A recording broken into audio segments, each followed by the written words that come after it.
நம்ம மத்தியில் பிரான்ஸ் தேசத்திலிருந்து பாஸ்டர் திவாகர் அவர்கள் நம்ம மத்தியில் வந்திருப்பது நல்லது. அல்லேலூயா, அல்லேலூயா. ஃபோர் ஸ்கொயர் சர்ச்சு பிரான்ஸ் தேசத்தில் நடத்தி கொண்டிருக்கிறார்கள். அவர்கள் இந்த நாளில் இந்தியாவுக்கு முதல் முறையாய் அவர் இங்கே வந்திருக்கிறாங்க. 1 மாத காலமாய் இங்கே ஊழியங்களை செய்து கொண்டிருக்கிறார்கள். அவர் வந்திருப்பது நல்லது. நல்ல கரங்களை தட்டி அவர் தேவனை மகிமைப்படுத்துங்க. கர்த்தர் நல்லவராய் இருக்கிறார். கர்த்தர் மகிமையான காரியங்களை கர்த்தர் செய்வாராக. கர்த்தருடைய நாமம் மகிமைப்படுவதாக. அவர் சாட்சியோடு கூடிய தேவ வார்த்தைகளை இந்த நாளில் நம்ம இடத்துல பகிர்ந்து கொடுப்பார். அவர் பிரான்ஸ்னா ஏதோ ஒன்றை யோசித்து கொள்ளாதீங்க. அவர் இலங்கை தேசத்திலிருந்து பிரான்ஸ் தேசத்துக்கு போய் அங்கே கர்த்தருடைய ஊழியங்களை செய்யும்படியாக கர்த்தர் அவள் நடத்தி கொண்டு இருக்கிறார். நிச்சயமா அது இந்த நாளில் ஒரு சாட்சியோடு கர்த்தருடைய நாமத்தை மகிமைப்படுத்த. மறுபடி கரங்களை தட்டி நம்ம வரவேற்போம். அல்லேலூயா, அல்லேலூயா, அல்லேலூயா. சந்தோஷமாக இருக்கிறீர்களா? ஆமென். சந்தோஷமாக இருங்கள், கர்த்தருக்குள் எப்பொழுதும் சந்தோஷமாக இருங்கள் என்று மறுபடியும் சொல்லுகின்றேன். ஆமென். கர்த்தருவின் நாமம் மகிமைப்படட்டும். பிராந்தேசத்திலிருந்து உங்களோடு வந்து இந்த ஆராதனையில் கலந்து கொள்ள தேவன் செய்த சலாக்கியத்திற்காகவும் அவருடைய கிருபைக்காகவும் தேவனை நான் ஸ்தோத்திரிக்கிறேன். கர்த்தர் தாமே உங்களை ஆசீர்வதிப்பாராக. ஆமென். சென்ற ஆண்டிலே ஒரு சில பாடல்களை பாடி அதை வெளியிட்டு தேவநாமம் மகிமைப்பட்டு கொண்டிருந்தது. இந்திய தேசத்துக்கு வருவதற்கு முன்பதாக இன்னும் பல பாடல்களை எழுதவும் அதை வெளியிடவும் தேவன் கிருபை செய்தார். அதில் முதலாவது பாடலாக அது சுவிசேஷம் நிறைந்த பாடலாக இருந்தது.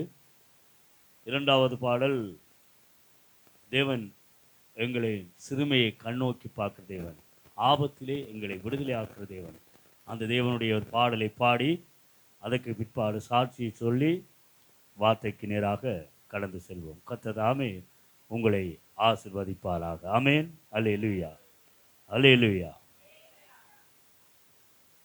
எங்களுடைய தேவன் எங்களுக்கு பெலனும் எங்கள் கோட்டையும் எங்கள் அரணுமாக இருக்கின்றார். அந்த தேவனை நாங்கள் இந்த இடத்திலே மகிமையாக இந்த புதிய பாடலை பாடுவோம். கர்த்தர் உங்களை ஆசீர்வதிப்பாராக. ஆமென். அல்லேலூயா. சோத்திரம் ஆண்டவர். எங்கள் தேவாதி தேவனை உம்மை சோத்தரிக்கிறோம். அல்லேலூயா.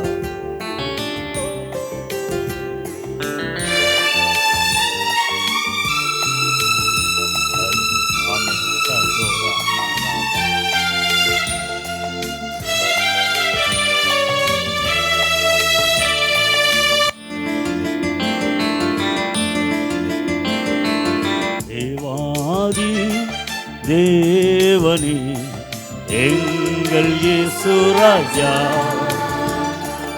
என் பலனும் என் கோட்டையும் அடைக்கலமும் மானவரே.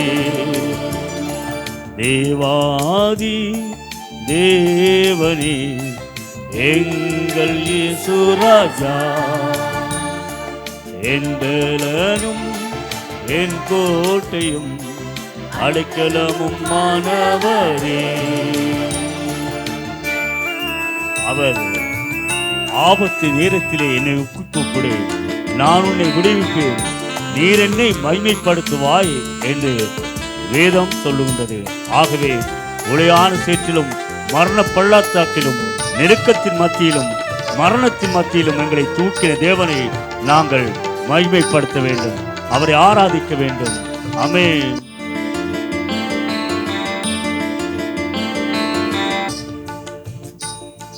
கூப்பிட விடுதலை கொடுப்பவரே,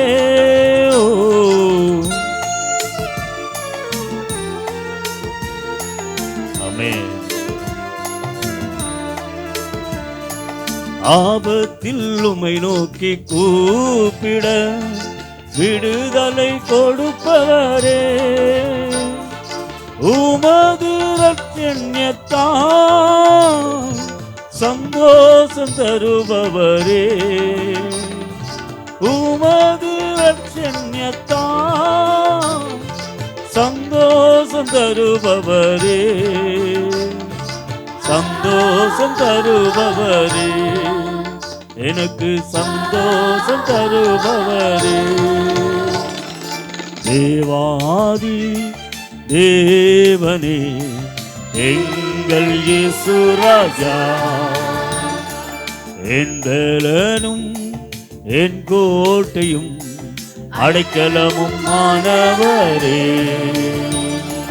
தேவாதி தேவனே எங்கள் இயேசு ராஜா,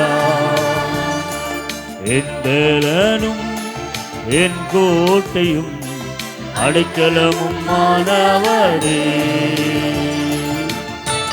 அன்னாளுடைய சிறுமையை கண்ணோக்கி பார்த்த தேவன், அவளுடைய எளிமையை கண்ணோக்கி பார்த்த தேவன், அவள் தன்னுடைய மன திரேசத்தை தேவனுடைய பாதத்திலே ஊற்றும் போதும் அவளுடைய சிறுமையை கண்ணோக்கி பார்த்து அவளுடைய கொம்பை உயரப் பண்ணின தேவன், அவளை வெட்கமாக கூறின, அவளை அவமதிப்பாக பேசின ஜனங்கள் மத்தியில் அவளுடைய கொம்பை உயர்த்தினார். அவ்விதமாக எங்களையும் உயர்த்துவார். ஆமென். சிறுமையை கண்ணோக்கி பார்த்தவர், விண்ணப்பம் கேட்பவரே. ஆமென். அன்னாளுடைய விண்ணப்பத்தை கேட்ட தேவன். அல்லேலூயா. சிறுமையை கண்ணோக்கி பார்த்தவர், விண்ணப்பம் கேட்பவரே. நிச்சயமாகவே முடிவு உமக்குண்டு, நிச்சயமாகவே முடிவு உமக்குண்டு. உன் நம்பிக்கை வீண் போகாது, உன் நம்பிக்கை வீண் போகாது. தேவாதி தேவனே எங்கள் இயேசு ராஜா, என் பலனும் என் கோட்டையும் அடைக்கலமும் ஆனவரே. தேவாதி தேவனே எங்கள் இயேசு ராஜா, என் பலனும் என் கோட்டையும் அடைக்கலமும் ஆனவரே. சங்கீதம் 63ஆம் அதிகாரத்திலே சொல்லுகின்றது, என் ஜீவன் உள்ள நாளெல்லாம் அவரை சொல்லி அவருடைய நாமத்தை சொல்லி கையெடுப்பேன் என்று. சங்கீதம் 34ஆம் அதிகாரம் 1ஆம் வசனம், கர்த்தரை நான் எக்காலத்திலும் சோத்தரிப்பேன், அவர் துதி எப்பொழுதும் என் வாயில் இருக்கும். ஆமென். ஆமென்.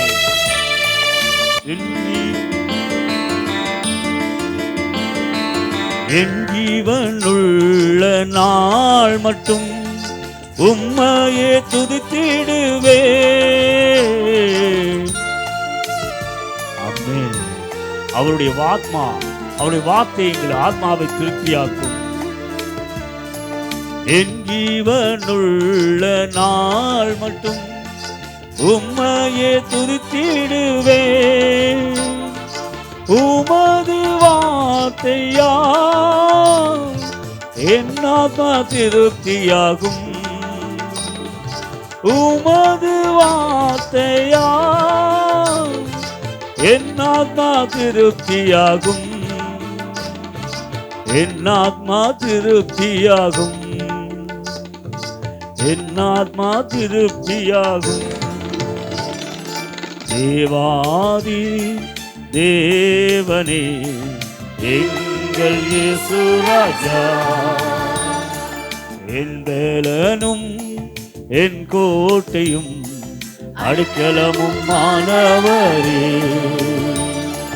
தேவாதி தேவனே எங்கள் இயேசு ராஜா, என் பலனும் என் கோட்டையும் அடைக்கலமும் ஆனவரே. ஆ ஆ ஆ ஆ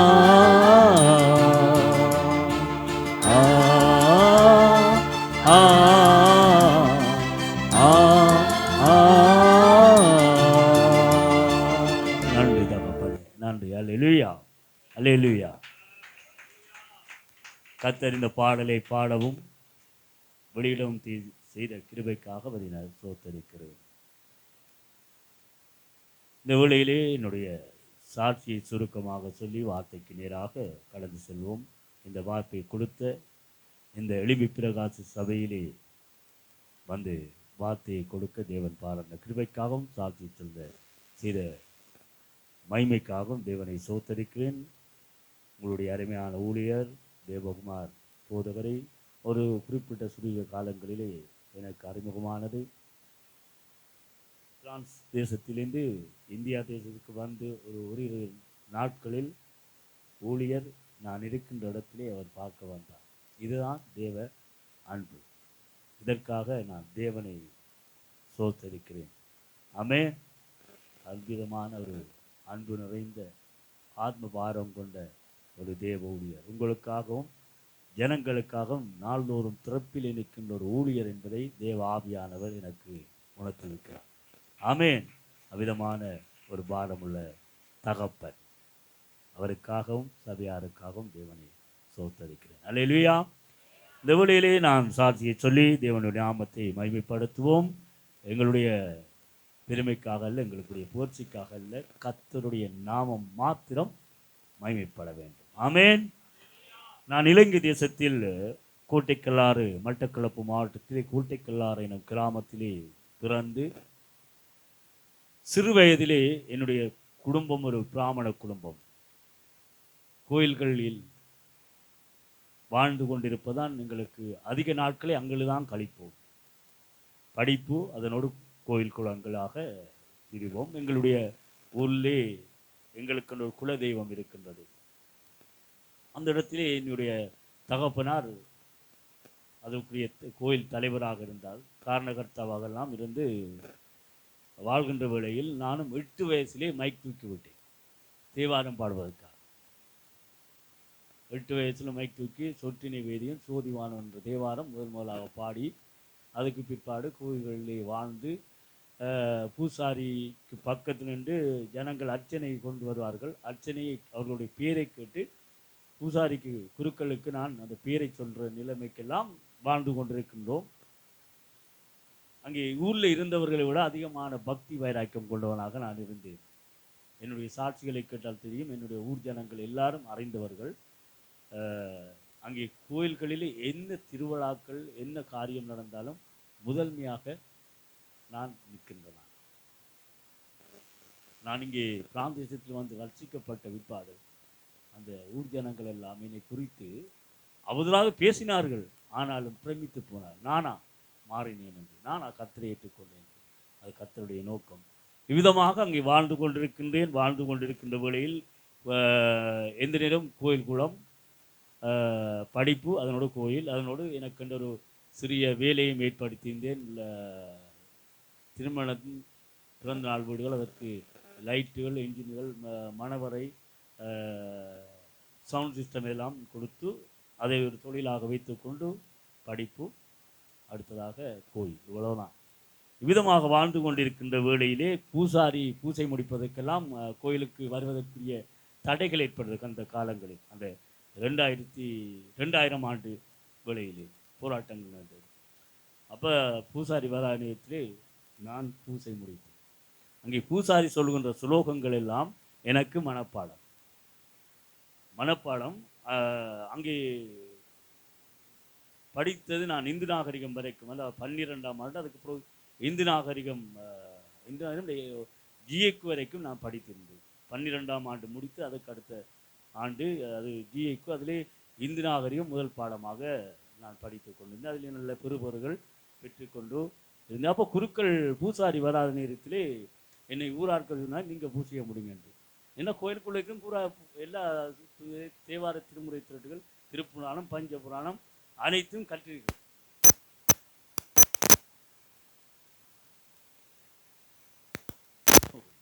மற்ற பாடமெல்லாம் 80, 60 என்று அப்படி போகும். ஆனால் சைவ சமயம் இந்து நாகரிகத்தில் முதல்ல அவ்வளவும் மண்டையில் இருக்கு. அப்போ குருக்கள் பூசை முடிப்பார். அந்த பூசை முடிக்கிற நேரங்கள் அந்த சுலோகங்களை நான் கேட்டு இருக்கிறேன். அந்த சுலோகங்களை கேட்டு பரிசுத்த வேதாகமத்தை தூக்கின பிற்பாடு அதெல்லாம் பொய் என்பதை அறிந்து கொண்டேன். அங்கே சொல்லுகிற உண்மைதான். ஆனால் அந்த ஸ்லோகங்கள் எந்த கடவுளை உச்சரிக்கின்றது? ஓம் ஸ்ரீ பிரம்மபுத்திராய நமக, ஓம் ஸ்ரீ கன்னிபுத்திராய நமக, ஓம் ஸ்ரீ விருத்தசூலாய நமக, ஓம் ஸ்ரீ பஞ்சகாயாய நமக என்று சொல்லி என்ன செய்வாங்க? அர்ச்சனை போடுவாங்க. இதுதான் கோயிலில் சொல்லுவாங்க. இதை நீங்கள் இனி போய் கோயிலில் கேட்க வேணாம். உங்களுடைய உறவுகள் தெரிந்தவர்கள் மூலம் இந்த கோயிலில் இந்த சுலோகம் சொல்கிறாங்களான்னு கேளுங்க. அந்த சுலோகத்துக்குரிய அர்த்தம் என்னென்றால், ஓம் ஸ்ரீ பிரம்ம புத்திராய நமகண்டா பிரம்மனின் குமாரனையும் உம்மை நமஸ்கரிக்கிறது. ஓம் ஸ்ரீ கன்னிபுத்திராய நமகண்டா கன்னியின் வயிற்றில் பிறந்தவரே உம்மை நமஸ்கரிக்க. எந்த கடவுள் கண்ணீர வயிற்றில் பிறந்தது? அப்ப அங்க விக்கிரங்கள் இருக்கின்ற இடத்திலே கன்னிக்கு என்ன, கண்ணீர் குமாரனுக்கு என்ன வேறு? சமஸ்கிருதங்கள் எல்லாம் கத்தருக்காக அவரை ஆராதிப்பதற்காக தான் உண்டாக்கப்பட்டது. அப்போ அதை இன்னும் செய்து விட்டார்கள் ஜனங்கள். தமிழ் கோயிலில் தமிழ் ஜனங்களுக்கே சமஸ்கிருதம். ஏனென்றால் நீங்கள் அறியாதவர்கள், நாங்கள் அறியாதவர்கள், எங்களுக்கு ஞானம் இல்லை. அவர் சமஸ்கிருதத்தை செய்வதை எங்களுக்கு புரிஞ்சு கொள்ள மாட்டோம். ஆனால் இந்த கடவுளை அதான் மாட்மடியில் என்று பவுல் சொன்ன, நீங்கள் அறியாமல் ஆராதிக்கிறீர்கள். ஆனால் ஆராதிக்கிற கடவுள் கர்த்தராகிய இயேசு கிறிஸ்துவை தான் வழிபடுறீங்கள். ஆனால் வழிபாட்டு முறைதான் பிழை. ஓம் ஸ்ரீ பிரம்மபுத்திராய நமகண்டா பிரம்மணி தேவனின் குமாரனையும் உம்மை நமஸ்கரி. கன்னி சுத்தாய நமகண்டா கன்னியின் வயிற்றில் பிறந்தவர் பிள்ளையாரா, முருகனா, சிவனா? ஜேசப்பா. ஓம் ஸ்ரீ பஞ்சகாய நமகண்டா 5 காயங்களை உடையவரே உம்மை நமஸ்கரிக்கிறேன். எங்களுக்காக அடிக்கப்பட்டவரா, எங்களுக்காக ரத்தம் சிந்தினார், எங்களுக்காக முள்முடி தரிக்கப்பட்டையா கர்த்தராகிய இயேசு கிறிஸ்து. ஓம் ஸ்ரீ விருத்தசூலாய நமகண்டால் சிலுவை மூன்ற மரத்திலே பலியானவரே உம்மை நமஸ்கரிக்கிறேன். அல்லேலூயா. ஆகவே இந்த சுலோகங்களைத்தான் அங்கே சொல்லுகின்றார்கள். தமிழ் ஆலயத்திலே, தமிழ் கோயில்களிலே சமஸ்கிருதம் தேவையில்லை, தமிழில் பூசை முடிக்கலாம். ஆனால் அவர்களுக்கு என்ன, இன்றைக்கு இங்கே பிராமணர் அதிகமாக அறிந்து விட்டார்கள் இயேசு கிறிஸ்து தான் தெய்வம் என்று. இந்தியா தேசத்தில் அதிகமாக மனம் திரும்பி இருக்கிறார்கள்.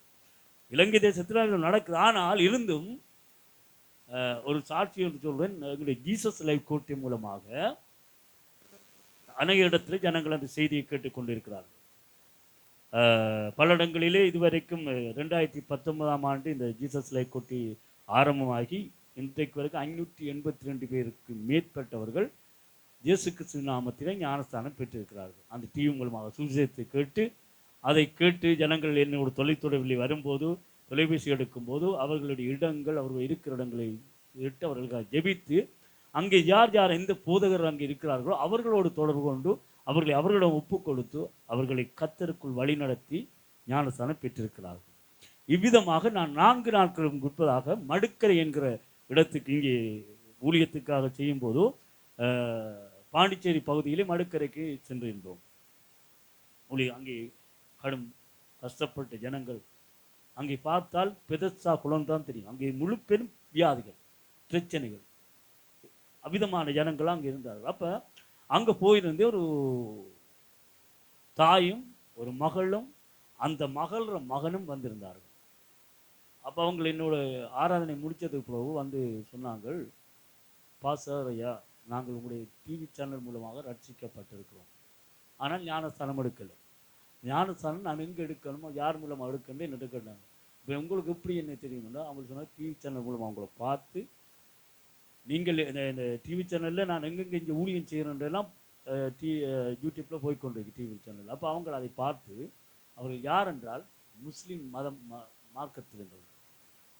முஸ்லீம் மார்க்கத்தில் இருந்தவர்கள் இந்த சுவிசேஷத்தின் மூலமாக ரட்சிக்கப்பட்டிருக்கிறேன், உங்களுக்கு என்னோட தொடர்பும் கொண்டிருக்காங்க, நான் எடுக்க எனக்கு நேரம் இல்லைன்னா அந்த அவர்களை தொலைபேசி இலக்கம் வாரது கிடையில் எத்தனையோ ஜனங்கள் இலக்கங்கள் வாரத்தால் அது அப்படி மிஸ் பண்ணி விட்டு. அப்போ இங்கே வந்த உடனே அவர்கள் என்ன செய்தாங்க, அங்கே டிரெக்டாக வந்துட்டாங்க. மடுக்கரைக்கு வந்து சொன்னாங்க விதமாக, நான் அதை வந்து இன்றைக்கு எங்களுடைய பாஸ்டருடைய டேனியல் பாஸ்டருடைய கதைத்து இருக்கிறேன், அவர்களுக்குரிய காரியங்களை இதை செய்வார். பாருங்க, சுவிசேஷம் என்றால் அவர்கள் மெய்யான தேவனை அறிந்து கொண்டார். ஆனால் இப்போது என்ன செய்கிறார்கள் என்றால், மறைமுகமாக கிறிஸ்தவர்களாக இருக்கின்றார்கள். பயம் ஒன்று இருக்கின்றது. வெளியிலே வரும்போது என்ன செய்கிறார் என்றால் அவருடைய மதத்துக்குரிய அவருடைய மார்க்கத்துக்குரிய காரியத்தோடு போகின்றார்கள் தலையை போத்தி கொண்டு. ஆனால் சபைக்கு வரும்போது அதை எல்லாம் அடுக்கிறான். அப்போ நான் நேற்று சொன்னேன், உங்களை கர்த்தர் நேசிக்கிறான். நேற்றும் வந்திருந்தாங்க, முந்தினாத்து மாத்திரமே நேற்றும் வந்திருந்தவங்க. இன்னுமே நேற்று எங்கேயா செய்தாங்க, கடலூரில் ஆராதனை செய்யும் போது அங்கே வந்திருந்தாங்க.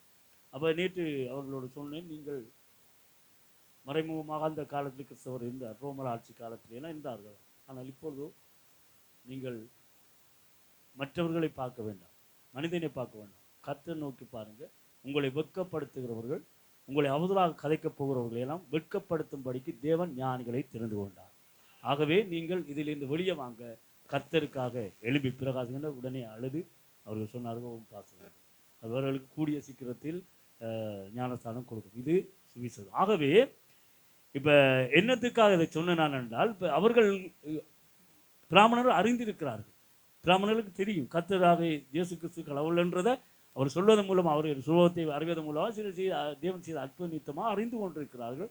ஆனால் இன்றும் கோயிலில் பூசை முடித்தாலும் மறைமுகமான கிறிஸ்தவர்களாக அவர்கள் இருக்கிறார்கள், பிராமணர்கள், ஒரு பயத்தோடு. ஆகவே அருமையான தேவன் இவ்விதம் அவர்களையும் மனம் திருப்புவார். என்றால் துன்மாக்கத்தில் சாவதை விரும்பார், ஒருவரும் கெட்டுப்போவது அவருடைய சித்தம் அல்ல, எல்லோரும் மீட்கப்பட வேண்டும் என்பதே அவருடைய கிருபை.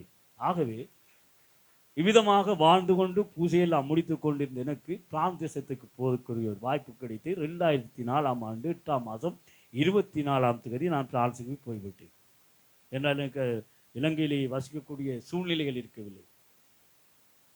ஆகவே சூழ்நிலை இருக்காதபடியாக நான் அங்கே போய்விட்டேன். போய் அங்கும் கோயில் குளத்தில் பூசை முடித்து கொண்டிருக்கிறேன், தேவாரம் திரும்புவானம் பாடிக்கொண்டு திரிகிறேன். அங்கே பஜனை கோஷ்டி 3 கோயில் இருக்குது, பிள்ளையார் சிவன் கோயில், ஐயப்பன் கோயில், எல்லாம் நிறைய கோயில் இருக்குது. நாங்கள் இருக்கிற அந்த தமிழ் பகுதியில் அங்கே தமிழ் கடைகள் எல்லாம் அதிகமாக இருக்குது. லாச்சப்பல் பகுதி உங்களுக்கு தெரிந்தால் தெரியும், பிரான்ஸில் லாச்சப்பல்னா அது தமிழர்கள் நிறைந்த இடம், தமிழர் கடைகள் நிறைந்த இடம், தமிழ் கோயில்கள் நிறைந்த இடம். அப்போ அந்த கோயிலே தேவார திருமலை திரட்டுகள் மட்டும் இல்லை, எல்லாரும் என்ன தான் பாட சொல்லுவாங்க. ஏன்னா என்ன கடவுள் எனக்கு அது கொடையை கொடுத்திருக்கார், அந்த கடவுள் யாருன்னா கர்த்தராகிய இயேசு கிறிஸ்து என்று அவருக்காக குளிகை செய்யணும். அந்த நேரத்தில் எனக்கு நாவுகளை தோன்றி ஞானத்தை கொடுத்து நல்லா தேவாரம் திருப்புராணங்கள்லாம் நல்லா பாடுவேன், பஞ்சபுராணங்கள் நல்லா பாடுவேன். அப்போ எல்லோரும் போனால் இன்னும் படிக்க சொல்லுவாங்க. அப்போ நான் படித்தா எல்லாரும் ரசித்து சேர்ந்து படிப்பாங்க, திருவிழா நடத்த தொடர்ந்து படிக்கிறது. இவ்விதமாக இருக்கின்ற நேரத்தில் எனக்கு வாழ்க்கையிலே ஒரு போராட்டம் வந்து, அவன் அங்கே பிரான்ஸ் தேசத்துக்கு போனவுடனே போய் எனக்கு 2004 8ஆம் மாதம் 24ஆம் தேதி அங்கே 28ஆம் தேதி போய்விட்டேன். எனக்கு 11ஆம் மாதம் விசா கிடைச்சி அங்கே வாழ்வதற்குரிய பதிவுடைய எட்ட கிடைச்சிது. அதெல்லாம் கிடைத்து நல்ல வேலைகள் செய்கிறேன். அதே நேரத்தில் அங்கே டிடிஎன் தொலைக்காட்சி என்னோட தொலைக்காட்சி இருந்தால் அதில் அறிவிப்பாளராக இருக்கிறேன். இசைக்குழுக்கள் எல்லாம் இருக்கும், திருமண காரியங்கள் வேறு அதுக்கும் ஒரு அறிவிப்பாளராக இருந்து இவ்விதமாக இருந்து என்னுடைய உழைப்பை பார்த்து கொண்டேன். அங்கே போகின்ற நேரங்களில் எல்லாரும் குடிப்பாங்க வரிப்பாங்க. நான் அப்பெல்லாம் குடியேன் எனக்கு என்னென்னு தெரியாது, பார்த்து கொண்டு கல்யாண எல்லாம் நடக்கும் குடி, ஆனால் குடிக்க மாட்டேன். இல்லை ஊர்லேயும் குடிக்கல, இங்கேயும் குடிக்கல. ஆனால் கர்த்தர் தனக்காக என்னை தெரிந்து கொள்ள வேண்டும், பக்தியுள்ளவனை தனக்காக தெரிந்து கொள்ள வேண்டும் என்பதற்காக என்னுடைய வாழ்க்கையில் பெரியதொரு போராட்டம், என்னுடைய இறுதியை தாங்க முடியாது, என்னால் சகிக்க முடியாது பெரிய பிரச்சனைகளை நான் அகப்பட்ட நிமித்தமாக நான் குடிக்க விரும்பாத நான் என்னுடைய மனதை ஆற்றிக்கொள்வதற்காகவும் தேற்றிக் கொள்வதற்காகவும் குடிக்கு அடிமையாகிவிட்டேன். கொஞ்சம் கொஞ்சமாக குடித்து ஒரு குறிப்பிட்ட 2004ஆம் ஆண்டு டிசம்பர் மாதத்துக்கு முன்பதாக நான் குடிக்கு அடிமையாகிவிட்டேன். காலையிலிருந்து மாலை வரைக்கும் குடிக்கிற நிலைமைக்கு வந்தது. அதனால் வேலைகளை விட்டு விட்டேன், மற்ற வெளியிடத்தில் போவதெல்லாம் விட்டு விட்டேன். என்னுடைய விசா கிடைத்த விசா 4 மாதத்துக்குள்ளே தொலைத்து விட்டேன். காட்டுந்தவங்க என் குடியால் பேக்கோட எனக்கு நடந்த போராட்டங்களை சொல்கிறதுக்கு நேரம் இல்லை. எல்லா இடத்துலையும் சொல்லியிருக்கிறேன். உங்களுக்கு வேணுமானால் எங்களுக்கு ஜீசஸ் லைஃப் கொட்டி தொலைக்காட்சியை பார்க்கலாம், அல்லது பாஸ்டர் திவாகர் என்றதை அடித்து பார்த்தாலும் எல்லா காரியம் இப்போ புதிதாக அது உருவாக்கிக்கும். பாஸ்டர் திவாகரையும் நாங்கள் சாட்சிகள் போடுவோம், கேட்கலாம். கர்த்தர் உங்களை ஆசீர்வதிப்பார். அப்போ என்ன செய்தேன் என்றால், எனக்கு போராட்டம் வந்து இனி என்னுடைய சகோதரங்களும் இருந்தது. நான் குடித்தோன்னே என்னை வெறுத்தோனி எனக்கு ஒன்றும் செய்யலாது. அங்கேயும் இங்கே நண்பர்களை விட்டு ஒரு நாள் 2 நாள் தங்குவேன். தங்கினா குடிச்சிட்டு போனால் அவங்களை ஏற்றுக்கொள்ள மாட்டான். இனி என்ன செய்தால் லாச்சப்பில் நான் சொன்ன தமிழ் பகுதியில் மெட்ரோ 2ஆம் நம்பர் மெட்ரோ போகும். அதுக்கு கீழே தண்டவாளம் இருக்குது. தண்டவாளம் ஒரு பிளாட்ஃபார்ம் மாதிரி இருக்குது. அதில் இந்த கீழே தண்டவாளத்துக்கு கீழேருந்து ஒரு சூடு வரும், நெட் போட்டிருப்பாங்க கம்பியால், அதுக்குள்ளே சூடுவா. அந்த சூட்டுக்குள்ளே போய் இருந்துட்டு அதிலே படுக்க தொடங்கிட்டு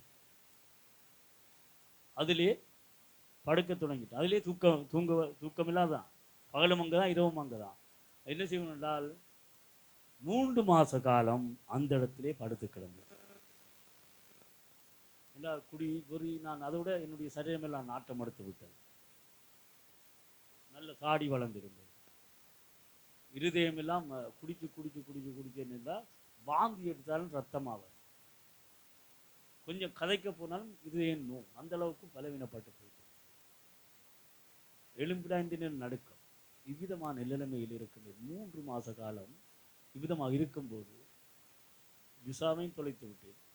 இனி இந்த நிலைமையில போய் நான் காவல் நிலையத்தில் போய் விசா எடுக்கலாது. ஏன்னா நான் ஒளிவு போகிறதுக்கே நடையிலாது. அவடத்தை தவண்டு போய் இதை நான் கொஞ்சம் கெந்தி போய் 6 பிரெஞ்சுக்காரர்களை பிச்சை எடுத்து அவங்க 2 யூரோ 3 யூரோ போடுவாங்க. அதை வாங்கி பியரை குடிச்சிட்டு அவடத்தையே இருக்கு. சாயந்தரமான போது ரெட் க்ரோஸ், அதாவது செஞ்சில் வைச்சங்கம், அவங்க ஒவ்வொரு நாளும் வந்து அங்கே இருக்கிற அகதிகளுக்கு சாப்பாடு கொடுப்பாங்க. அந்த ஏரியாவில் நான் மட்டும் இல்லை, 4-5 பேர் இருக்கிறாங்க, நிறைய பேர் இருக்கிறாங்க. ஒவ்வொரு கொஞ்சம் கொஞ்சமாக அப்படி அடிமையான ஆட்கள், இப்போ ரோமானிய நாட்கள் எல்லாம் இருப்பாங்க. அவங்களோட சேர்ந்து தான் நானும் இருக்கிறேன். அப்போ அவங்களுக்கு சாப்பாடு சாப்பிடுவாங்க, அதையும் வாங்கி சாப்பிடுத்து இனி வேறு இது மட்டும் காலையில் ரோட்டோவில் வேணும்டா யாரும் தருவாங்க, அதையும் வாங்கி. ஆனால் தமிழருக்கு தெரியாமல் அங்கே வேறு நாட்டவர்கள் கடை இருக்கும், அந்த கடையில் போய் சாப்பாடு வாங்கி அவங்கள்ட்ட பியர் எல்லாம் வாங்கி குடிச்சிட்டு அந்த இடத்துல வந்து படுத்துருவோம். இவ்விதமாக 3 மாதம் படுத்து கிடக்கும். அப்போ இவ்விதமாக இருக்கும்போது எல்லாம் பலவீனமாக போயிட்டு, சொந்த பந்தம் எல்லாம் கதை பேச்சும் இல்லை, ஒன்று டெலிஃபோனும் இல்லை, ஒன்றும் இல்லை, விசாவும் இல்லை. இனி வாழ்ந்து என்ன செய்ய? அவங்க செத்து விடலாம், மறிச்சு போவோம்னு ஒரு முடிவெடுத்து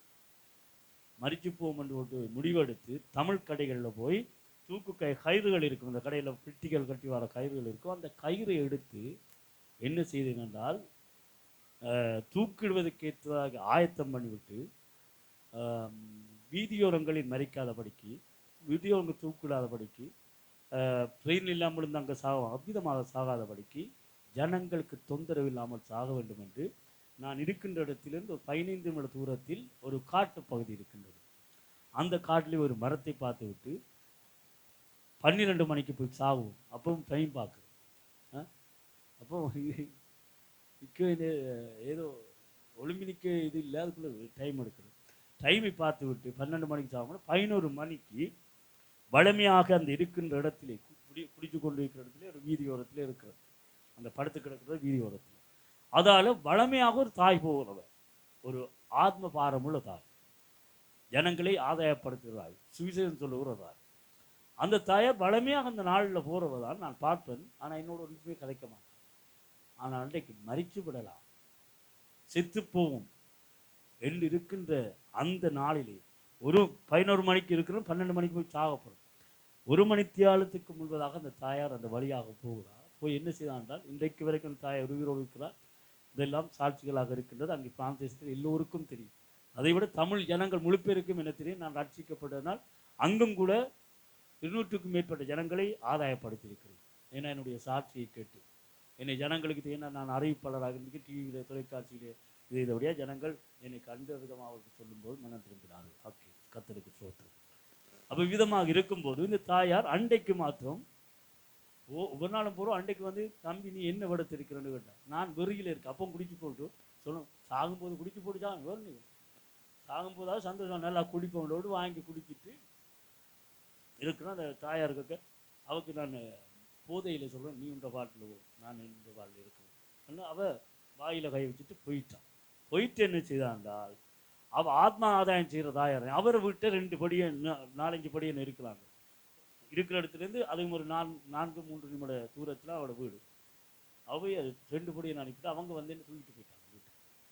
தூக்கிட்டு போய் என்ன செய்தாங்கன்னா, என்னை குளிப்பாட்டி, எனக்கு தாடி வலிச்சு, எனக்கு சாப்பாடு தந்து, எனக்கு உடைமா எல்லாம் நாட்டம், சரீரமேல நாட்டம். தூக்கு அவங்க பொத்தித்தான் என்னை கொண்டு போனாங்க. அந்த அளவுக்கு நாட்டம்.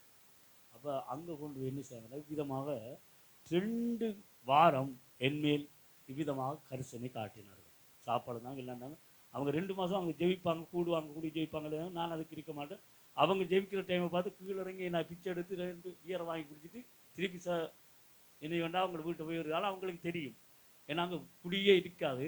நான் சும்மா சாடையாக குடிக்கிட்டு போனால் மனம் வந்துடும், வாசம் வந்துடுவான், கண்டுபிடிச்சிடுவாங்க. நான் ஒன்றும் பேச மாட்டாங்க. 2 வாரம். அப்போ விதமாக மரித்து விடலாம், செத்து போகலாம் என்று இருந்த என்னை அங்கே யோவான் 1ஆம் அதிகாரம், யோவான் சுவிசேஷத்தின் 1ஆம் அதிகாரம் 9ஆம் வசனம், உலகத்தில் வந்து இந்த மனுஷனை பிரகாசிப்பிக்கிறோடைய அந்த மெய்யானவர். அப்போ அவ்விதமாக மரித்து போகலாம் என்று என்னை பிரகாசிக்க பண்ண தேவன் அன்பு செலுத்தினார். நீர் என்னை தேடி வராதிருந்தால் நான் அன்றோ மரித்திருப்பேன். உன் கிருபை என் மேல் படாதிருந்தால் நான் அன்றோ அழிந்திருப்பேன். நீர் என்னை தேடி வராதிருந்தால் நான் அன்றோ மரித்திருப்பேன். உன் கிருபை என் மேல் படாதிருந்தால் நான் அன்றோ அழிந்திருப்பேன். என் தேவா என் ராஜா உன் கிருபை போதுமே. என் தேவா என் ராஜா உன் கிருபை போதுமே. நீர் என்னை தேடி வராதிருந்தால் நான் அன்றோ மரித்திருப்பேன். புலையான சேற்றினிலே நான் உள்ளண்டு கிடந்தேன். உன்னதத்தின் தேவா என்னை உயர்த்தி வைத்தீரே. புலையான சேற்றினிலே நான் உள்ளண்டு கிடந்தேன். உன்னதத்தின் தேவா என்னை உயர்த்தி வைத்தீரே.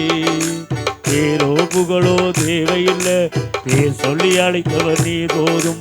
பேரோ புகழோ தேவையில்லை, பேர் சொல்லி அழைத்தவர் நீ போதும். என் தேவா என் ராஜா உன் கிருபை போதுமே. என் தேவா என் ராஜா உன் கிருபை போதுமே. நீர் என்னை தேடி வராதிருந்தால் நான் அன்றோ மரித்திருப்பேன். தட்டு தடுமாறி நான் தள்ளாடி நடந்தேன். என்னை தொட்டு தூக்கிவிட நீரோடோடி வந்தீரே. தட்டு தடுமாறி நான் தள்ளாடி நடந்தேன். என்னை தொட்டு தூக்கிவிட நீ ஓடோடி ஓடுகிறே. சொந்தம் சுகமோ தேவையில்லை, சொந்தம் பந்தம் நாடவில்லை.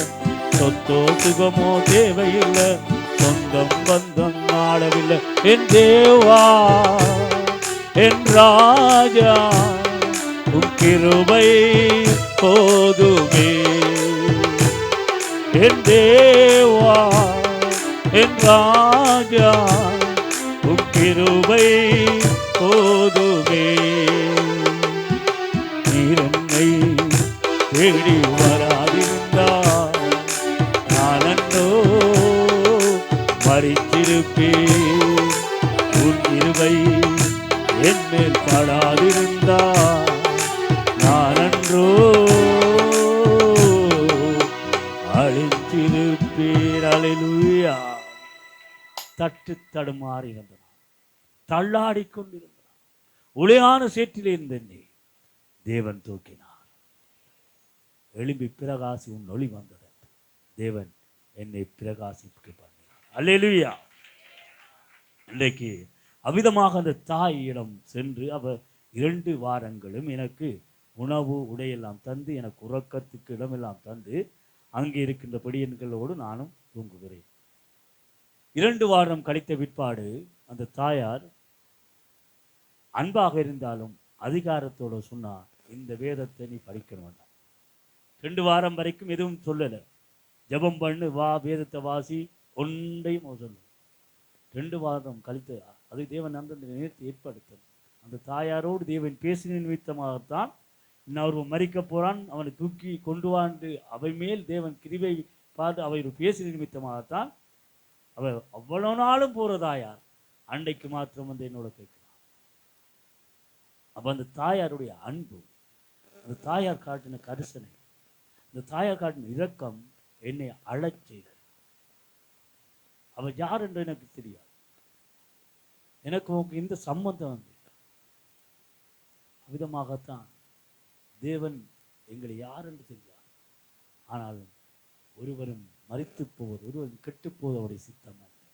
உலகம் மீட்கப்பட வேண்டும், உலகத்தில் உள்ள ஜனங்கள் ரட்சிக்கப்பட வேண்டும் என்பதற்காக அவர் தன்னைத்தானே ஒப்புக் கொடுத்தார். அவ்விதமாக அந்த தாயாருக்கு தெரியாது. ஆனால் அவர் இயேசு கிறிஸ்துவில் இந்த அன்பு அவள் தாய்ட்டும் இருந்தது. உன்னிடத்தில் அன்பு கூறுவதில்லை, நீ பிறரிடத்திலும் அன்பு. ஆகவே அவ குணப்பட்டார். அவ கர்த்தருக்குள்ளே இருக்கிறார். அவ்விதமாக புறப்பட்டு போய் சகல ஜாதிகளையும் சீசராக்கி பிதா குமாரன் பரிசுத்த ஆவியின் நாமத்தினாலே ஞானஸ்தானம் கொடுங்கள் என்று மத்தேயு 28 அவர் குணப்பட்டார். அவர் தேவன் அவன் மேல் கிருபையாயிருந்தார். நாம் குணப்பட்ட பின்பு மற்றவரை குணப்படுத்த வேண்டும் என்று வார்த்தையை அவர் இந்த தாயார் கடைபிடித்து என்ன செய்தாங்க? நான் பெற்ற இன்பம் பெருகலை. அவ்விதமாக அவர் கர்த்தருக்குள்ளே இருக்கிற இன்பத்தை, சந்தோஷத்தை மற்றவர்களுக்கும் செலுத்த வேண்டும் என்று, அவர்களும் மீட்கப்பட வேண்டும் என்று அந்த தாயார், தன்னுடைய கணவன் இல்லை, அந்த தாயார் மாத்திரம். அவர் அந்த தாயார் பெருசாக உயரவும் இல்லை, அவருக்குள்ளமான மனுஷன் அவர். அப்போ அந்த தாயார் அந்த இடத்திலே தேவனுடைய சித்தத்தை நிறைவேற்றின் நிமித்தமாக என்னையும் மரித்த போகக்கூடாது என்று அவர் ஆதியிலே தெரிந்து கொண்டதினால் கற்பத்தின் உண்டாகும் என்பதாக எங்களை அவர் வரைந்திருக்கிறார். அதனால்தான் நான் பக்தி வைராக்கியம், வேறொரு பக்தி வைராக்கியத்தில் இருந்தாலும் பக்தி உள்ளவனை தனக்காக தெரிந்து கொள்கிறதை, எனக்கு ஒரு பிரச்சனை, ஒரு போராட்டம், ஒரு துன்பம், ஒரு நெருக்கத்தை கொண்டு வந்து என்னை மீட்டார். அவ்விதமாகத்தான் இங்கே இருக்கிற எல்லோருக்கும் ஒரு பிரச்சனையின் மத்தியிலாம் நாங்கள் தேவனை தேடி வருகிறோம். ஒரு பாடு, ஒரு வியாதி வரும்போதுதான் எங்களுக்கு மெய்யான கடவுள் தேவைப்படுகிறது. அதுக்கு முன்பதாக சாதாரணமாக நாங்கள் ஓடிக்கொண்டிருக்கும் போது நாங்கள் உதாசம், இதெல்லாம் ஒரு கடவுள், வெளிநாட்டு கடவுள். இயேசு கிறிஸ்து வெளிநாட்டு கடவுள் அல்ல. இயேசு கிறிஸ்து வெளிநாட்டு கடவுள் இல்லை. அவர் ஆஸ்திரியாவில் தான் பிறந்தவர், ஐரோப்பாவில் அவர் பிறக்கல.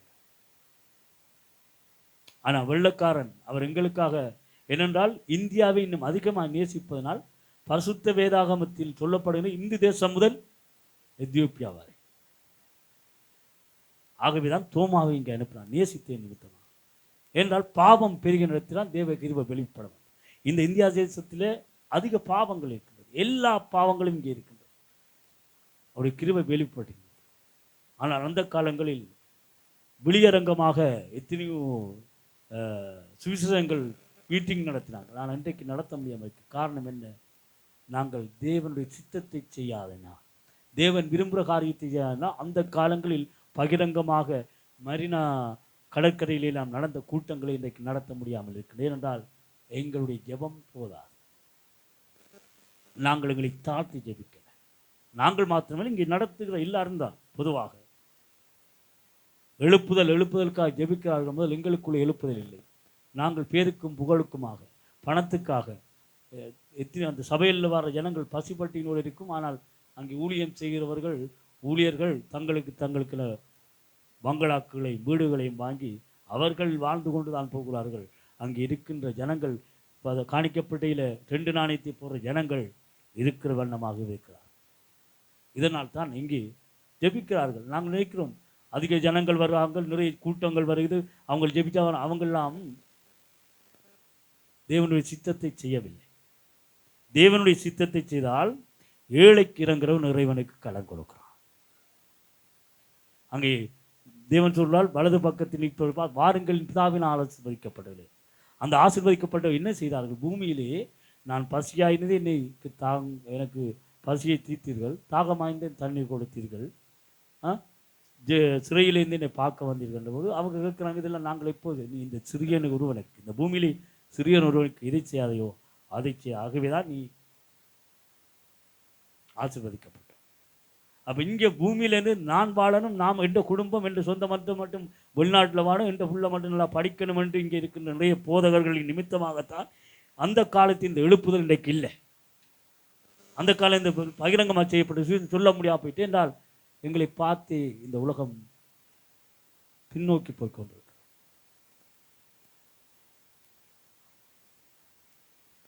ஆகவே சாட்சியை முடிக்காமல் என்னத்தையும் சொல்லிக் கொண்டிருக்கிறது சொல்லுதான். அப்போ இவ்விதமாக இருந்து 2 வாரத்துக்கு பிற்பாடு இந்த பரிசுத்த வேதாகமத்தை எனக்கு தந்ததோடு நான் எடுத்து தியானிக்க முன்பதாக அழுது இந்த தாயார் வார் எனக்கு இவங்கள நின்று ஏன் இல்லை இவ்வளோ கரிசனம், ஏன் இவ்வளோ இப்படியெல்லாம் மியூசிக் என்று அழுதுட்டு இந்த பரிசுத்த வேதாகமத்தை உண்மையாக வாசிக்கணும் இல்லையோ ஒரு விசுவாசம் தாய் மூலமாக நான் வாசிக்கணும். தாய் பெருமை பாருடைய இந்த தாய்க்காக நான் வாசிப்பேன். 2 போட்டு பரிசுத்த வேதாகமத்தை வாசித்து ஆதி ஆகமத்தில் பார்த்துட்டு அதை எனக்கு விளங்கி கொள்ளலை. அப்போ சொன்னால் சங்கீதப்படி என்ன, அப்போ சங்கீதம் 1ஆம் அதிகாரத்திலிருந்து போக என்ன அழுது அந்த அழுது செய்த போது அந்த நேரமில் நான் அதுக்கு முதல் நாளும் குடிக்கிறேன், பியரை குடிச்சுட்டு அதை வீட்டை வந்து படுக்கிறேன். ஆனால் அந்த பரிசுத்த வேதாகமத்தை தூக்கிற போது அதில் இந்த தேவன் எனக்கு விடுதலை கொடுத்தார். அல்லேலூயா. யோவான் 8ஆம் அதிகாரம் 32ஆம் வசனம், சத்தியத்தையும் அறிவுகள், சத்தியம் உங்களை விடுதலையாக்கும். அந்த சத்தியம் என்னை விடுதலையாக்கினது. அதற்கு பிற்பாடு 2007ஆம் ஆண்டில் ஞானஸ்தானம் பெற்று உடனே அவர் அந்த ஞானஸ்தானம் பெற்ற உடனே, ஏனென்றால் நான் அதுக்கு முன்பதாக 7 மாதங்கள் 2007ஆம் ஆண்டு ஞானஸ்தானம் பெறுவதற்கு முன்பதாக 7 மாதங்கள் நான் வெளியிலும் செல்லாமல் ஒரு இடம் போகாமல் ஜெபங்களும் பரிசுத்த வேதாகமும் வாசிப்பதுமாக இதை 7 தரம் அந்த தாயார் வீட்டிலிருந்தே வாய்க்க முடித்தேன். 7 தரம் வாய்த்து முடித்து அதுக்கு பிற்பாடு 2007ஆம் ஆண்டில் எனக்கு ஞானஸ்தானம் தந்து அந்த ஊழியரோடு உதவி ஊழியராக வைத்திருந்து 2016 வரைக்கும் அந்த ஊழியரோடு ஊழியம் செய்தேன். சில குறைபாடுகள் நிமித்தமாக நான் வெளியே வந்து நான் வேறு அடுத்த ஞாயிற்றுக்கிழமை எங்கே ஆராதனைக்கு போகலாம் என்று இருக்கும்போதோ நிரஞ்சன் போத ஒரு ஸ்ரீலங்காவிலேருந்து அவர் தேவ ஆவியானவர் உணர்த்தப்பட்டு அங்கே வந்திருந்து அந்த ஒரு ஞாயிற்றுக்கிழமை நான் சபைக்கு நான் போன போதிடம் சொன்னேன், பாசம் நான் இனி நாங்கள் நடந்து கொள்கிற காரியங்கள் பிள்ளையாக இருந்தது நிமித்தமாக காரியங்களை சொல்ல வேண்டிய அவசியம் எனக்கு விருப்பமில்லை. அப்போ ஆவியானவர் என்னை அங்கே ஏதோ தடைபடுகின்றார். அப்போ அந்த போதகத்துக்கு அடித்து பாசம் நான் இனி சபைக்கு வரல, ஆனால் எங்களுடைய தனிப்பட்ட அன்பு இருக்கும் என்று சொன்னோன்னே இது இருக்கிற இனி அடுத்த ஞாயிறு இங்கே சபைக்கு போகணும். அந்த ஞாயிற்றுக்கிழமை சாயந்தரம் 6 மணிக்கு வீட்டை போய் இருக்கிற நேரத்தில் நிரஞ்சன் போதகர் இலங்கை தேசத்திலிருந்து வந்து என்னோட தொடர்பெடுத்தார். ஆனால் இவ்விதமாக அவருக்கு தொடர்பு கிடைத்தது எனக்கு தெரியாது. அப்போ நான் அவர் தொடர்பு கொண்ட போது நான் இவ்விதமான சூழ்நிலை எப்போது இருக்குன்றது அவர் சொன்னார், எனக்கு ஆவியானவர் உங்களோட பேசும்படி சொன்னார், ஆகவே நான் உங்களோடு கதைக்கலாமா பேசலாம், இன்றைக்கி பேச. அப்போ எந்த பிரச்சனை அடுத்த திங்கட்கிழமை ஞாயிற்றுக்கிழமை அடுத்த நாள் வந்து என்னோடு கலந்து ஆலோசித்து அடுத்த ஞாயிற்றுக்கிழமை இப்போது நடத்துகிற நாட்செய்த சுசேஷ சபை போஸ்கேயாருக்கு என்னை போதகராக அபிஷேகம் பண்ணி பிராந்தேசத்திலே தமிழ் சபைகளுக்கு என்னை தேவன் பொறுப்பாக வழி நடத்தி கொண்டிருக்கிறார். ஆமேன். கர்த்தருடைய நாமம் மகிமைப்படும். அந்த ஊழியத்தின் நிமித்தமாக இன்றைக்கு வரைக்கும் போராட்டங்கள் நெருக்கங்கள் இருந்தாலும் கர்த்தர் நிறைவாக சமாதானத்தோடு நடத்துகிறார். ஆமேன். கர்த்தர் தாமே உங்களை ஆசீர்வதிப்பாராக. நிறைய சாட்சிகள் இருக்கின்றது, நிறைய பிரச்சனைகள். அதுக்கு பிறகும் என்னுடைய பிள்ளைகள் பிறக்க வேண்டிய பிள்ளைகள் மரணத்தை சந்தித்து மரணத்தின் விளிம்பிலிருந்து தூக்கினார். அதெல்லாம் நிறைய சாட்சிகள். இன்னும் இடையில் இந்த கிட்டத்தில் எனக்கு நடந்த ஒரு சாட்சின்னு சொல்லுகின்றேன், அது கர்த்தர் நாம் மையப்பட்டும். என்னுடைய மூத்த மகனுக்கு 10 வயசு, எனக்கு 2 பிள்ளைகள், ஒருவனுக்கு 10 வயசு, ஒரு தம்பிக்கு 5 வயசு. அந்த மூத்த மகன் தான் இந்த கீபோர்ட் எல்லாம் சபையில் அடிப்பார். மற்றது எடிட்டிங், அந்த வீடியோ எடிட்டிங் எல்லாம் செய்கிறவர். அவருக்கு தேவன் ஞானத்தை கொடுத்தார். அவர் ஊழிய நிமித்தமாக நிறைய பிரயாசப்படுறவர். இப்போ சென்ற 5ஆம் தேதி நான் இங்கே வந்து விட்டேன். 1ஆம் தேதி இங்கே இந்தியாவுக்கு வந்து விட்டேன். 5ஆம் தேதி அங்கே ஒரு பரீட்சை உண்டு அவருக்கு நடந்தது. அந்த பரீட்சை ஒரு முக்கியமான பரீட்சை அவருக்கு. அங்கே 32 மாணவர், பிரெஞ்சு மாணவர் எல்லாரும். ஆனால் பிரெஞ்சு மொழியிலே தான் அந்த பாடம் பரீட்சை நடக்கின்றது. பிரெஞ்சு மொழியிலே நடக்கின்றது. 32 மாணவர்கள், எல்லோரும் பிரெஞ்சு மாணவர்கள். அந்த 32 மாணவர்களுக்குள்ளும் எனக்கு 10ஆம் தேதி வந்த செய்தி. நான் 1ஆம் தேதி வந்து 5ஆம் தேதி பரீட்சை நடக்கிறது. 10ஆம் தேதி அவர் அந்த அனைத்து மாணவருக்கும் முதல் மாணவராக வந்திருக்கிறார். அல்லேலூயா. வந்தது மாத்திரமல்ல, அவரை கூப்பிட்டு ஆசிரியர்கள், அதிபர் எல்லாம் அவரை பாராட்டியிருக்கிறார்கள். ஆனால் இதை பார்ப்பதற்கு எனக்கு கொடுத்து வைக்கவில்லை. ஆனால் இருந்தும் கர்த்தருக்குள்ளான் மகிழ்ச்சி அடைகிறேன். என்ன இது நோக்கம் என்ன? கர்த்தருக்காக நாங்கள் ஓடும்போது, கர்த்தருக்கு அவர் படிக்கிறதெல்லாம் குறைவு, பள்ளிக்கூட பாடம் படிக்கிற குறைவு, மியூசிக் வாசிக்கிறது, இந்த அந்த மியூசிக்கை ரிஹர்சல் பண்ணுறது, படிக்கிறது, ஆடியோ வீடியோ காரியங்கள் செய்கிறது. ஆனால் கர்த்தருக்கு டைம் படிப்புக்கு டைம் கொடுக்கிற குறைவு. ஆனால் கர்த்தருக்காக நாங்கள் பிரயாசப்படும் போது கர்த்தர் ஞானத்தை தருவார். கர்த்தருக்கு பயப்படுதலே ஞானத்தின் ஆரம்பம் என்று 111 ஆசங்கத்திலே பார்க்கும். அப்போ கர்த்தருக்கு பயந்து கர்த்தருடைய காரியங்களை செய்யும்போது கர்த்தர் உங்களுக்கு ஞானத்தை தருவார். ஆமென். அல்லேலூயா. கர்த்தருடைய நாமம் மகிமைப்படும். நாங்கள் வார்த்தைக்கு நேராக கடந்து செல்வோம். தேவன் எங்கள் மேல் அன்பாய் இருக்கிறார். நான் இரவெல்லாம் தியானித்தது செய்தி. எனக்கு தேவன் வேறொரு செய்தியை கொடுத்தார்.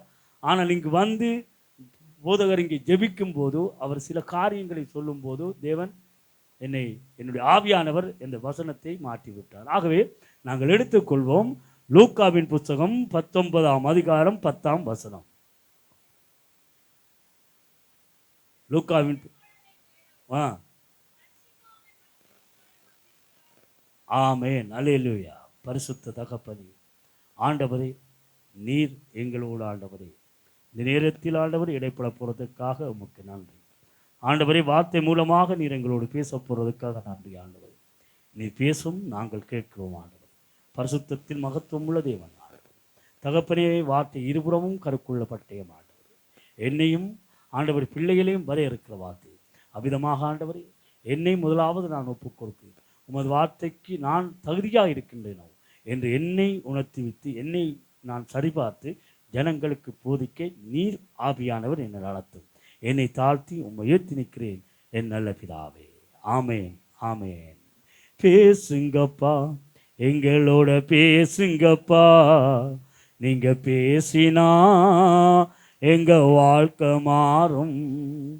பேசுங்கப்பா, எங்களோட பேசுங்கப்பா, நீங்க பேசினா எங்க வாழ்க்கை மாறும். துதிக்கணும்பா, ஜெபிக்கணும்பா, உன் நாமம் உயர்த்தணும்பா. துதிக்கணும்பா, ஜெபிக்கணும்பா, உன் நாமம் உயர்த்தணும்பா. உன் நாமம் உயர்த்தணும்பா, உன் நாமம் உயர்த்தணும்பா. பேசுங்கப்பா, எங்களோட பேசுங்கப்பா, நீங்க பேசினா எங்க வாழ்க்கை மாறும். பேசுங்கப்பா, எங்களோட பேசுங்கப்பா, நீங்க பேசினா எங்க வாழ்க்கை மாறும். அல்லேலூயா. ஆண்டவரே, தகப்பனே, நீர் பேசும், நாங்கள் கேட்கிறோம், எங்கள் தலைகளை சாய்க்கிறோம். உமது நாமம் மகிமைப்படட்டும். இயேசுவின் இனிய நாமத்தில் ஒப்புக் கொடுக்கிறோம் நல்ல பிதாவே. ஆமென். ஆமென். இழந்து போனதை தேடவும் ரட்சிக்கவுமே மனுஷகுமாரன் பூமிக்கு வந்தார். அப்ப இழந்து போனது என்ன? அவருடைய சாயலை, அவருடைய பரிசுத்தத்தை இழந்து போய்விட்டு, அப்ப அந்த இழப்பை மீண்டும் கட்ட வேண்டும் என்பதற்காக தன்னுடைய ஒரே பேரான குமாரன் இருப்பாராம். அவரை விசுவாசிக்கணுவனோ அவன் கெட்டு போகாமல் நித்திய ஜீவனை அடையும்படிக்கு அவரை தந்தருளி இவ்வளவாய் உலகத்தில் அன்பு கூர்ந்தார். அல்லேலூயா. அப்போ அவர் என்னத்துக்காக தேடி வந்தார்? எங்களை மீட்கும் பொருளாக, ஏன்? எங்கள் மேல் அன்பு செலுத்தும் நிமித்தமாக, எங்கள் மேல் அன்பு செலுத்தின நிமித்தமாக. ஆகவே நாங்கள் மீட்கப்பட்டிருக்கிறோம். கர்த்தருடைய கிருபையினால் நாங்கள் மீட்கப்பட்டிருக்கிறோம். ஒரு ஊழியரோ ஒரு விசுவாசியோ சொல்லி நாங்கள் இங்கே வரவில்லை. தேவன் உங்களை இழுத்திருக்கிறார். கர்த்தர் உங்களை அழைத்திருக்கிறார். அப்போஸ்தலரின் புத்தகம் 2ஆம் அதிகாரம் 47ஆம் வசனத்திலே, ரட்சிக்கப்படுகிறவர் கர்த்தர் அனுதினம் சபையிலே சேர்த்துக் கொள்கிறார். போதகர் சுவிசேஷம் அறிவிக்கலாம், ஊழியர்கள் சுவிசேஷங்கள் அறிவிக்கலாம். ஆனால் என்ன செய்வது? அங்கள் நீர்ப்பாய்ச்சவும் எருப்போடவும் அதை பண்படுத்தவும் தான் முடியும். வெளியே சேருவ கர்த்தர். அல்லேலூயா. ஆகவே நீங்கள் தானாக இங்கு வரவில்லை. கர்த்தர் உங்களை இழுத்திருக்கிறார். உங்கள் வாழ்க்கையில் ஒரு நோக்கத்தை வைத்திருக்கிறார். உங்கள் மேல் அன்பு செலுத்தின நிமித்தமாக உங்களை பாவத்திலிருந்து மீட்டு பரிசுத்தத்துக்கு அழைத்து செல்லும்படிக்கு, அந்த நித்திய ராஜ்யத்துக்கு அழைத்து செல்லும்படிக்கு தன்னுடைய ஒரே வாரண குமாரனை அனுப்பினதினாலே அன்பு உண்டாயிற்று. நித்திய ராஜ்யத்தை அடையும்படிக்கு அவரை தந்தருளி இவ்வளவாய் உலகத்தில் அன்பு கொண்டார். ஆகவே அருமையான தேவஜனங்களே, அவர் கூர்ந்த அன்பு என்ன?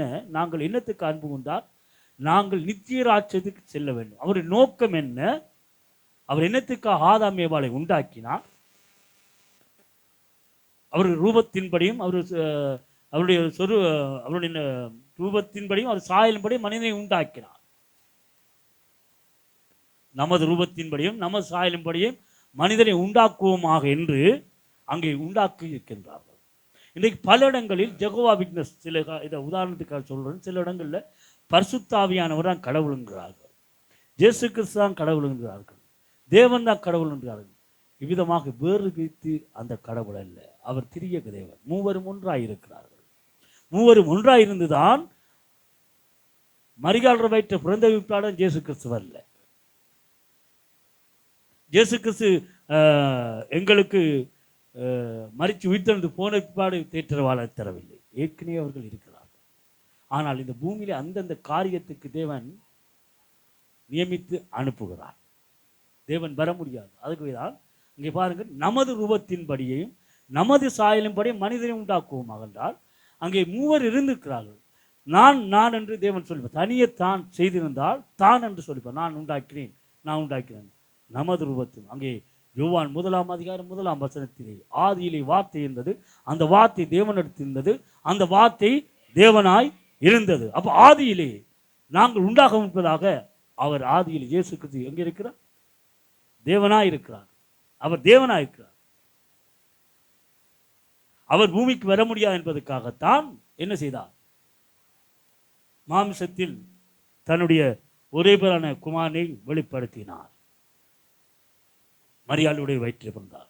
ஆகவே ஆதியிலே வார்த்தை இருந்தது, அந்த வார்த்தை தேவனத்தில், இந்த வார்த்தை தேவனாய் இருந்தது. அப்ப யார்? கர்த்தராகிய இயேசு கிறிஸ்து தான் தேவன்.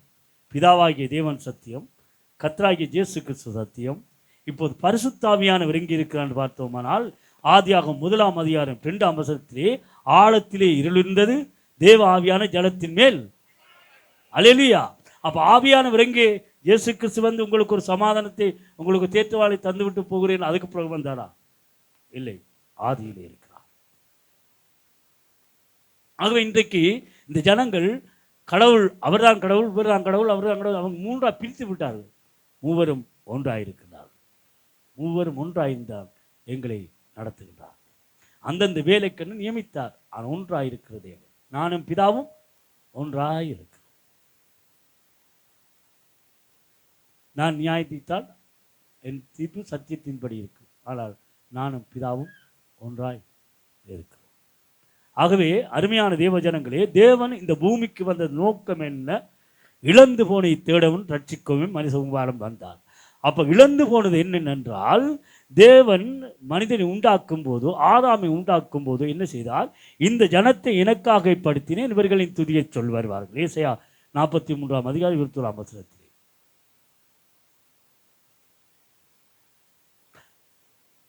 இந்த ஜனத்தை எனக்காக ஏற்படுத்தினேன், இவர்கள் என் துதியை சொல்லி வருவார்கள். அப்ப ஆதாம் ஏவாளை உண்டாக்கிற நோக்கம் அவரை துதிப்பதற்காக, அவர் ஆராதிப்பதற்காக, அவரை மையப்படுத்துவதற்காக. மல்கியாவின் புத்தகத்தில் சொல்லப்படுகின்றது 2ஆம் அதிகாரம் 15ஆம் வசனம், அவர் ஒருவனை அல்ல படைத்தார், பின்பு ஏன் ஒருவரை படைத்தார்? தேவ பக்தியுள்ள சந்ததி பெரும்படிக்குத்தானே. அல்லேலூயா.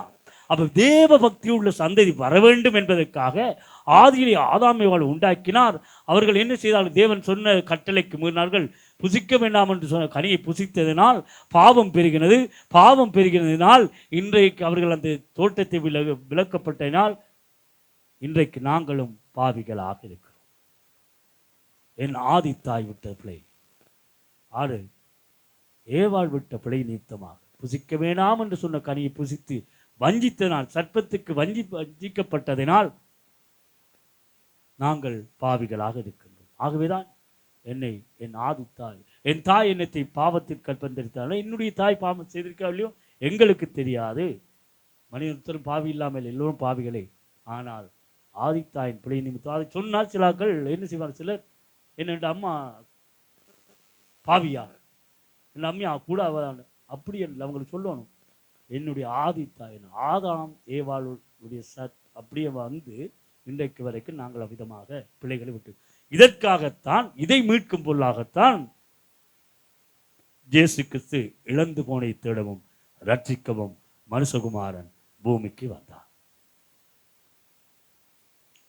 அதற்கு முன்பதாக சுவிசேஷம் சொல்லப்பட்டது. நோவாவை அழைத்தவர், நோயை அழைத்து என்ன சொன்னார்? அவர் பிழை உருவாக்கு. அப்ப பிழையாக உருவாக்கும் சுவிசேஷத்தை அழைக்க சொல்லியிருப்பார். நோவா அறிவித்திருப்பார். கேட்ட பாடில்லை, யாரும் கேட்கல. அப்போது பிழை உருவாக்கி அங்கே தேவன் சொன்ன காரியங்களை எல்லாம் செய்துவிட்டு வெள்ளப்பெருக்கை மழையை வரம்பிக்கும் என்பதாக தேவன் சொல்லுகின்றார், உள்ளே போங்கள். அப்போ அங்கே போனது மக்களும் மனைவியும் மக்களும் மருமக்களும் அவரும் அவரோடு அங்கே சேர்ந்த பறவைகள் மிருகங்கள் எல்லாம் ஜோடு ஜோடாக போனார். அப்போ சுவிசேஷம் அறிவிக்கப்பட்டும் கேட்காத ஜனங்கள் என்ன செய்தார்கள்? அழிந்து போனார். இவ்விதமாக சோதம் குமரா காலமும் விதமாகத்தான். ஆகவே மனுஷகுமாரன் வருங்காலத்திலும் நடக்கும். நோவா காலத்தில் எப்படி நடந்ததோ அப்படியே மனுஷகுமாரன் வருங்காலத்திலும் நடக்கும். அப்ப மனுஷகுமார் ஏற்கனவே வந்து என்ன செய்து விட்டார்? அந்த பாவ சாயலுக்காக மறித்து விட்டார்.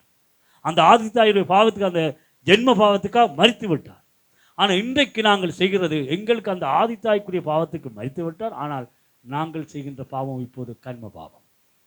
இன்றைக்கு நாங்கள் எங்களுக்குள்ளே நாங்கள் எங்கள் சிந்தனையினாலும் செயலினாலும் நாங்கள் சொல்லினாலும் செய்கிற பாவங்கள் கர்ம பாவம்.